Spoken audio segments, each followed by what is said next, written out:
You are not bewitched, probably are making one of these mistakes. So make sure watch this video to the end, because by the time when you are done with this video, that's going to help you a lot.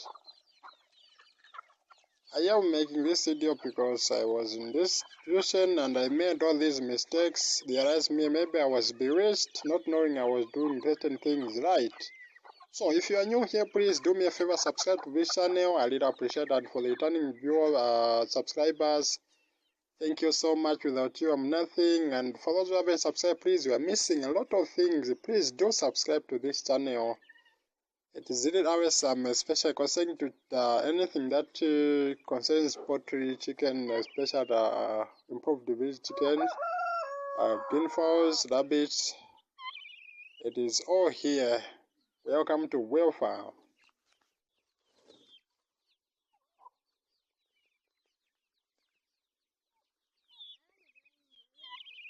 Over 2 years when I started poultry in 2020 up to 2022, I thought I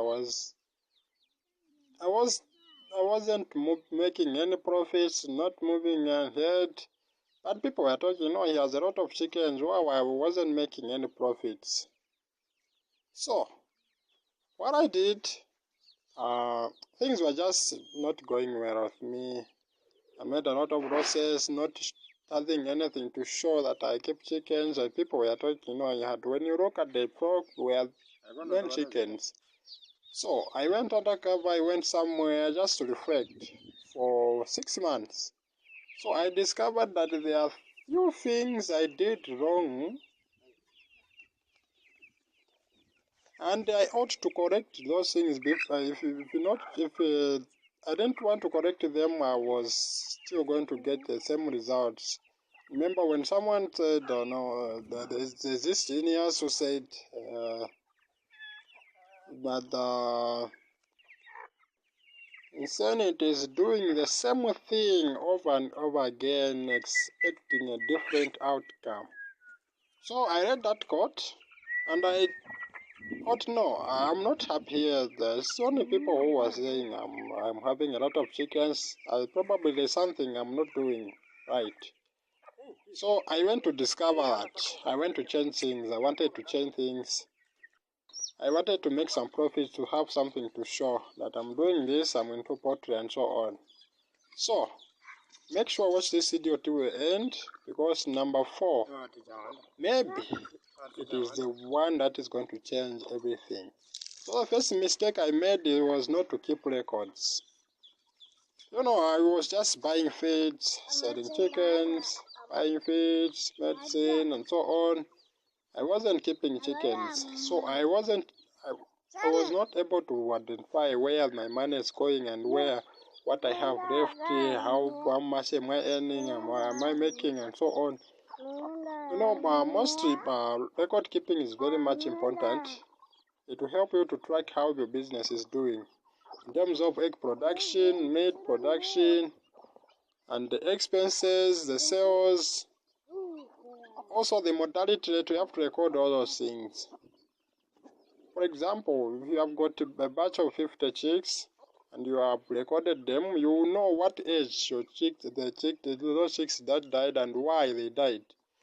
So if maybe they suffer from a certain disease, at this age, I have to make sure to correct this. So when you're keeping the records, it will help you to improve, to adjust where you think you are not doing well. So I cannot stress enough to keep records. Keep records of everything, starting from the number of chickens you have. Every month, count your chickens. Because if you don't know how many chickens, people will come and steal from you and you will not know. You'll be just know I have this here. And we know when you have got a lot of chickens, it's very difficult for you to know when 2 chickens are missing.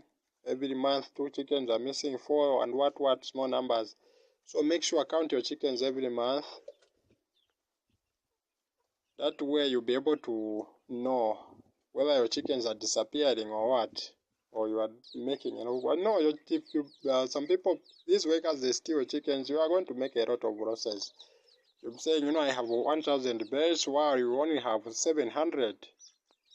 And you'll be expecting such amount of eggs, and they'll be giving you the different number. You are making a loss because you don't keep records of how many chickens you have, how many hens.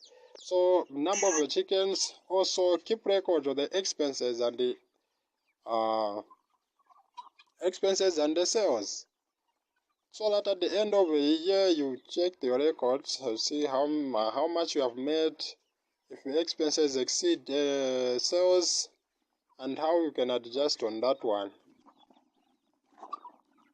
And the most of the I had an uncle who used to just keep chickens feed and so on. He doesn't keep any expenses. So when I told him to keep to keep records of how much he's spending on feed, he discovered that he was spending too much on the feed and he sold the chickens. So he was making losses because he did not want to keep the records.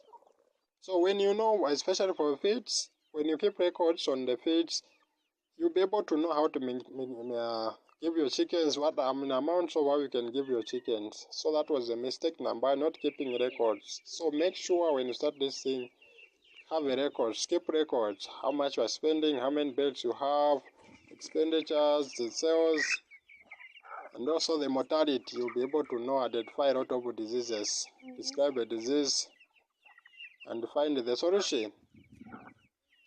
So that was the first mistake. So number 2, keeping chickens in small numbers and a lot of crops. You know, I also have hens to hatch the eggs. They hatch 10. Maybe in a month, they'll hatch about 10 hens. They'll hatch. This one will hatch 10, that one will hatch 20, that one will hatch 15, that one 6, and so on. So, I'm telling you, it is very difficult to make a profit when you are selling small numbers, small numbers of chickens. You sell 10, after 2 weeks, 4 weeks, you sell 60. How much are you going to make now? I'll tell you a story. If your hens hatch maybe 10 chicks, and all 10 chicks, in the village, when people know that you are keeping chickens, they will visit a lot. Because they know that if you know that guy has chicken, so he can slaughter one and you can consume one. So in that 10 chicks, they all grow up. As they grow up, we're going to lose maybe 3 to predators, or 4 to predators, 1 to disease. The remaining will 7 chickens. Maybe by the time they are 4 weeks, you have 6. Then, after that, you have got the visitors. You kill one, you are remaining 5. And the other one you take to maybe someone is very special comes, you kill another one, remaining with 4. Now, those 4 reach the maturity age. How are you going to make that amount? The profit from that? They just ate things and you wasted most of them. So don't keep chickens of different ages in all batches. So the best thing you can do, at least, if you don't have an incubator, use synchronized hatching. What the hell is synchronized hatching? Is if you have got 10 hens or 5 hens, maybe they start laying eggs in a week. All of them start laying eggs in a week. So when one go broody, put one boiled egg in that nest. It will be brooding there, to be incubating there. And the second one do the same, and the third one, or maybe the fourth one, collect the eggs when they are laying. Put them together. When the fourth hen start to go broody, you put all the eggs, maybe collected 50 eggs. Put 15 in each end. So let's say 15 times 5. 15 times 5, that is 65 eggs under 5 hens. So 65 eggs, put them in one day. Then they will hatch on the same day. You will have maybe 70% hatch rate. Maybe you have got 50 chicks, 10 go bad. 50 chicks, you feed them. You lose few to the diseases and other predators. Maybe 40 reach the maturity age. You sell that 40, you'll be able to make a profit from that. You know, when you are setting small numbers of chickens, it is very difficult to make a program, very big program on that one. You'll be just spending on that one. You know, you buy bomb paste, you buy this, you buy feed, and so on. You will not even know the profit. So make sure sell the chickens, raise the chickens on a small age. No, the same age, in large numbers.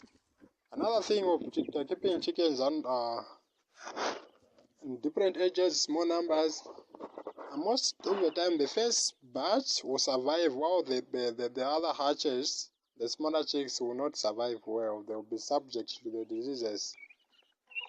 As you can see, these guinea fowls, I'm telling you, if you have got guinea fowls, they hatch today, and then another week they hatch another one, you mix them, the smaller ones, the younger ones will all die. I don't know this, and they're going to starve because they're not used to eat the food. So the stronger one, the bigger ones will eat all the food, while the smaller one will not be satisfied. As a result, they will die because of starvation. And some other diseases as well, they are not going to do well. So the same age is very, very much best. So avoid, if you are really serious, keep chickens in small and in large numbers. You are going to make a profit on that one. At least the minimum number should be 30 chickens at once. Once you sell them, you can do something big. Another thing, not vaccinating your chickens. We have got a lot of diseases in chickens. We have got Newcastle, fowlpox, diarrhea, coughing. But the most devastating disease is Newcastle. So make sure you vaccinate your chickens against Newcastle and observe all the biosecurity rules. If you don't know the biosecurity rules, make sure do a research. These are just measures used to control the diseases. You control the objects that are moving in, the people moving in, those things that can carry viruses into your chickens. Make sure confine your chickens maybe in a wire somewhere so that you control the movement of the chickens. And most of the time, let me tell you this, when you buy the vaccine, make sure ask for the advice. That vaccine, there is a way you have to use it. You don't just put in water. There are measurements and there are conditions. For example, if you keep the vaccine for more than 2 hours during hot season and direct in the sun, it becomes poison. It may end up killing your birds. So you have to know all those things. And the quantity of water you have to put mix with that kind of vaccine, maybe $100, $1,000, and so on. We have to know all those things. If you don't know before buying vaccine, find out. They have to teach you that. And the biosecurity rules is very, very much important.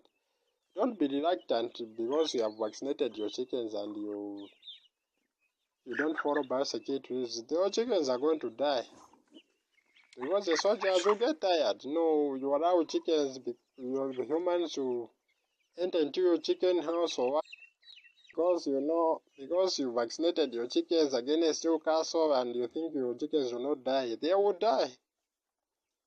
And it is much better if you apply all these biosecurity rules with that vaccination.